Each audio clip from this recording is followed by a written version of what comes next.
How's it going? I hope you're having a wonderful day. We talked recently in a video about the announcement for the 2025 RLCS season coming back in January. They announced this at one of the tail ends of the Sunday broadcast for the World Championship about how we have some format changes with some new prize pool additions, a 1v1 tournament series, last chance qualifiers, and more teams at Worlds. All W things. We're going to break it down. So if you guys haven't seen the graphic or don't know what's going on, don't worry. We're kind of looking at this together organically as well. So during the World Championship, this is what popped up. It was a graphic that said, yo, 2025 returns in January. We've got a $5 million prize pool, which people are saying is about a 15% increase. We've got an additional 1v1 series where they're going to have players that win at Major 1 and Major 2 play each other at the World Championship in a show match, I assume, which is bonkers. Last chance qualifiers, which if you guys have ever seen my video where I talk about my dream scenario of what RLCS would look like, the primary thing I really wanted was last chance qualifiers. Best performing teams get a chance to run it back to be low seeds at a World Championship or at a major or whatever it may be. And they actually did it. And more teams at Worlds. More teams at Worlds is always better. It's always more competitive. So with that said, let's jump into the actual article. We have got it, I think on this page, we do. So World Championship is coming to a close and they're excited to announce next season, which is good because it gives us something to look forward to with our 3.5 month off season. 5 million in prizes and some changes that are to come into play. These changes are aimed at increasing opportunities for fans, for players, and for teams to compete and watch more RLCS, which is what we all want, right? More RLCS injected into our veins. That's why we're here. 4 changes coming into action, and they detail them all. The first one, RLCS 1v1. They're going to be introducing an RLCS format for 1v1 that goes alongside the 3v3. These will coincide at the same time, and they detail that these will not conflict. So players who compete in the RLCS and the 3v3 can still compete in the 1v1. So yes, Rawas is going to win the whole thing, but you may see some names that you don't normally see, like Moxie, potentially come in and also play, which is amazing. It is giving the opportunity for teams that are at the very top to also be able to make a name for themselves in the competitive scene, not just in the show matches that Fear and Johnny are running, which is amazing. So the way they're going to do this is they will take place in all regions, NA, EU, MENA, SAM, able to qualify to LAN. So yes, the top regions are getting advantages, rightfully so, until the player bases showcase that they need that support as well. They've got to reduce, otherwise it just gets too complicated. The way that this is going to work is in 2 splits, split 1 and split 2. Also, the naming conventions have gone back to split 1 and split 2, which is amazing because before it was Major 1 qualifier, Major 2 qualifier, number 2, Major 3 qualifier. Now it is just Major 1, Major 2 is now split 1 and split 2, which is what we've all called it anyway, and now we don't have any complications. So split 1, which is going to Major 1, it's going to consist of a single open qualifier for Europe, South America, and the APAC region. Cash prizes for 1v1s will also be awarded to the top 128 in Europe, top 64 in South America, and top 32 in APAC. These are determined based upon player base sizes, competitive teams. It's all scaled accordingly. The winner of said open qualifiers will go to a 1v1 final at the major, which is insane. Think about that. By playing in this 1v1 open qualifier tournament, you get a chance to go to the major, invite, all expenses paid, hotel, room, board, travel, and compete in front of a live crowd. That's insane. I've never seen a 1v1 match in Rocket League have such high stakes. Like, that's so fucking cool. Sorry for my language, but that is so awesome. In split 2, so in the second major time, they're going to do the same thing, but for the other regions. NA, MENA, OCE, and SSA. Which is kind of crazy that you are pairing these 2 teams against each other, right? Like, they're pairing these regions against each other. They're pairing these regions against each other. So these teams can only do it during the first split. These regions can only do it during the second split. Basically, the ones that weren't included. And same scaling. Top 128 for NA, top 64 for MENA, and top 32 for OCE and SSA. And the reason why they're doing this way is, 1, prizing split ups. It makes sense to say, okay, NA and EU, we don't want to conflict with each other for prizing. Those have the biggest payouts. We're going to spread it. Financially and business wise is really, really smart. It's really smart to say, hey, We have top 128 payouts that we have to worry about for EU and NA. Why don't we split that over the course of the entire year's competition and remove them in the qualification process, which is awesome. Same thing. Hey, our next best region is Mina and Sam. Separate them as well. Let's make sure they don't run into each other.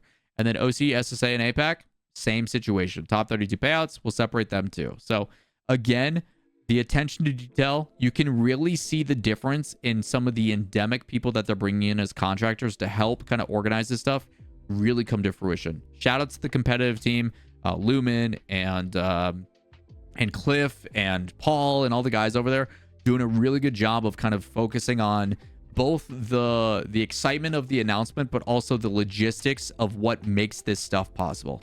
Very intelligent.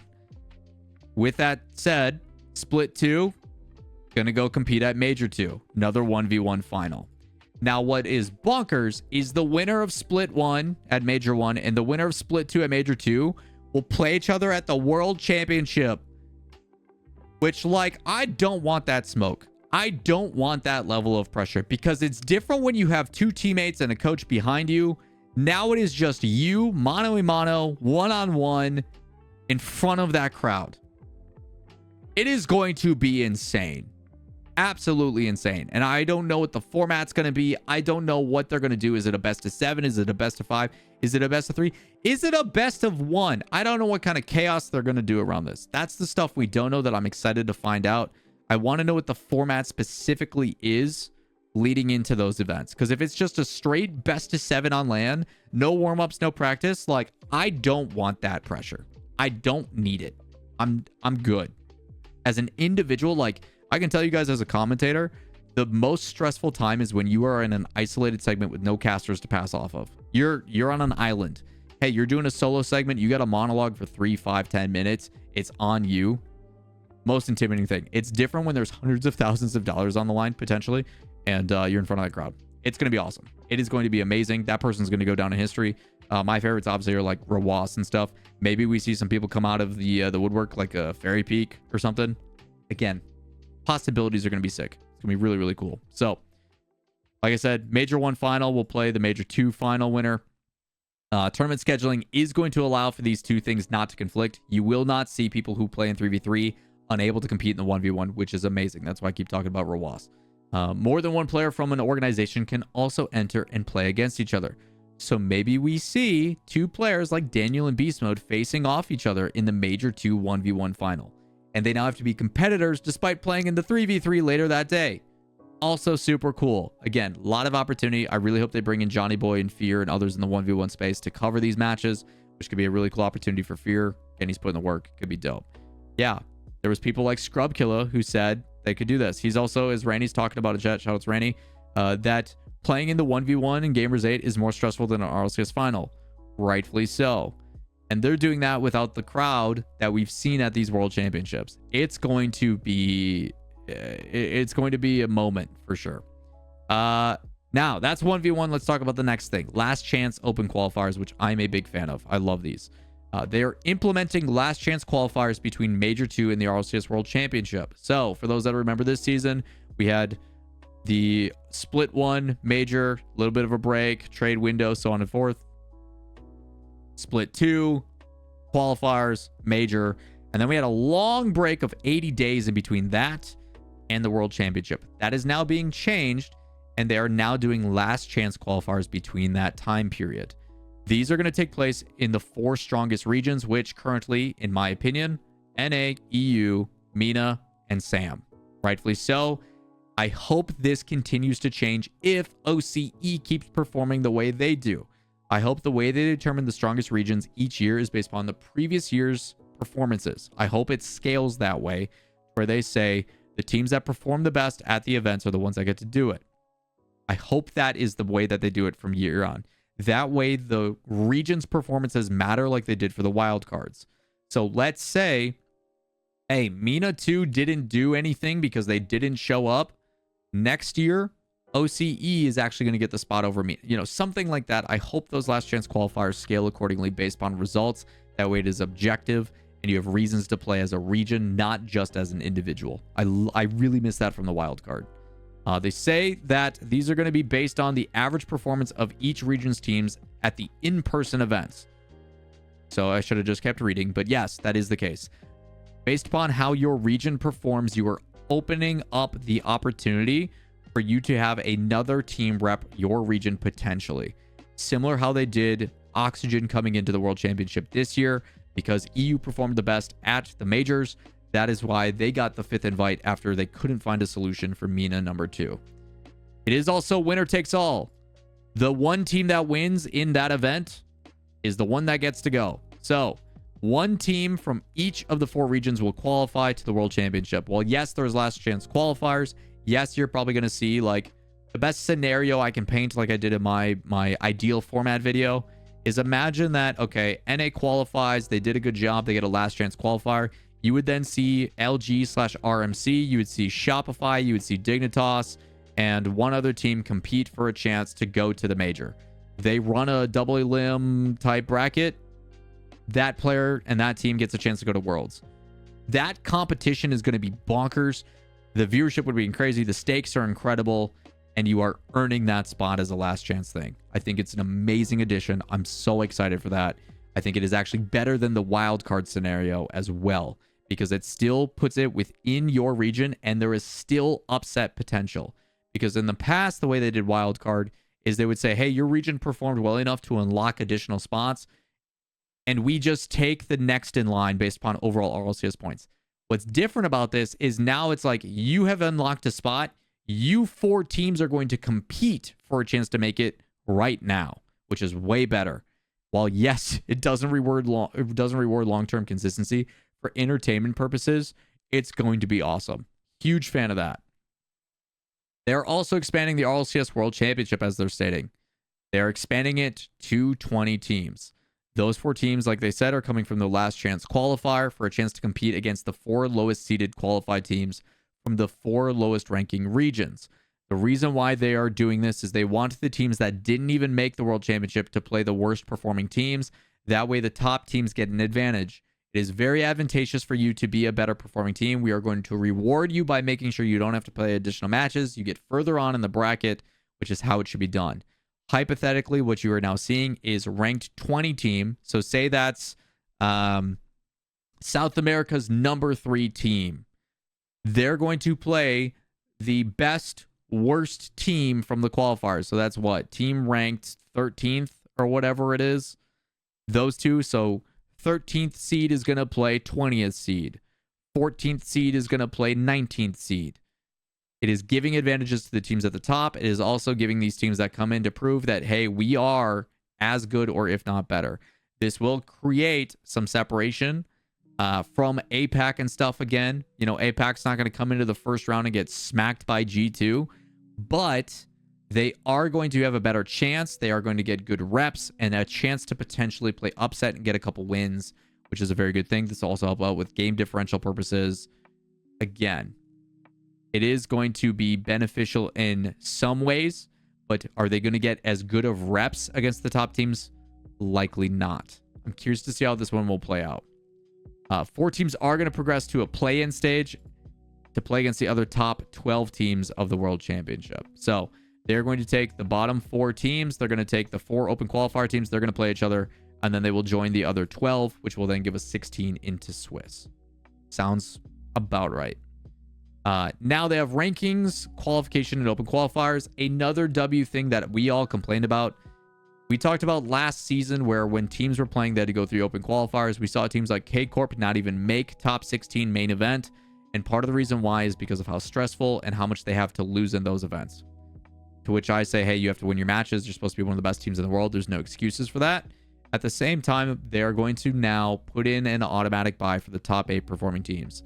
What I assume is going to happen without even reading this is what's going to happen is in the very first qualifier, qualifier 1, January, start of the season, everybody is seeded accordingly. It's open qualifier. You go and you perform. If you make the top 8 final bracket, assuming they go Swiss into single elimination, if you make it into that single elimination portion, you are safe for the next event.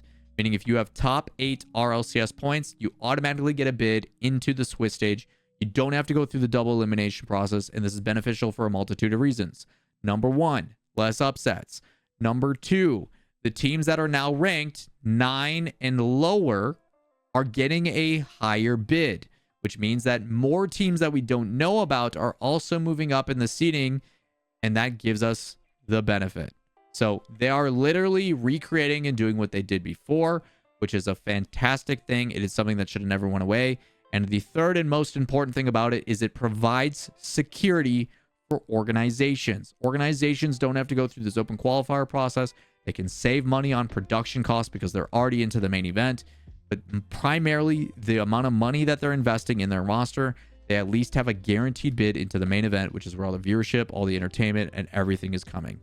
It is a very important thing. It is a good balance between competitive integrity and a good balance between rewarding organizations for their efforts. It is something that should have existed since the beginning of last season, but I am glad that they are learning from their mistakes and making adjustments, which is what I told you all at the beginning of the season, to slow your roll, be patient. They'll try to make adjustments.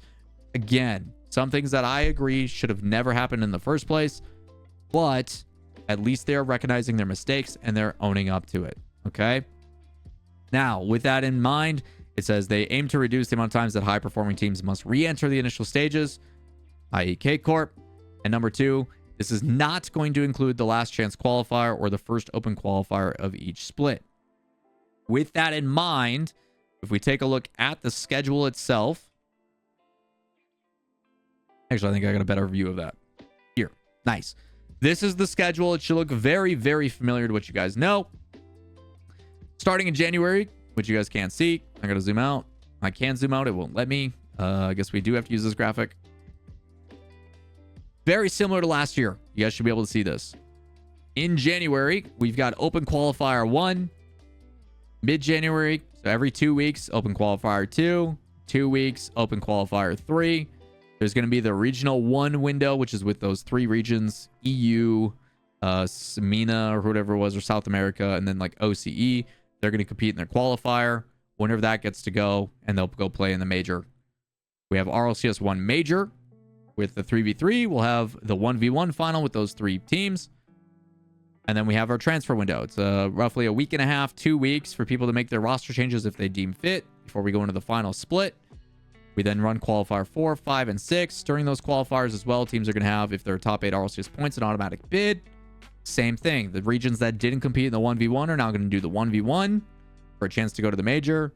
We're going to have the major. We're going to have the 1v1 final. And then instead of that long break that was 80 days, we are now going to have our last chance qualifiers for each of the regions. Hey, these top performing teams are going to complete. Now, the thing I did here, and don't correct me on, or don't, if you can, I should say, correct me on this if you've heard otherwise. But to my knowledge, last chance qualifiers means anybody can sign up.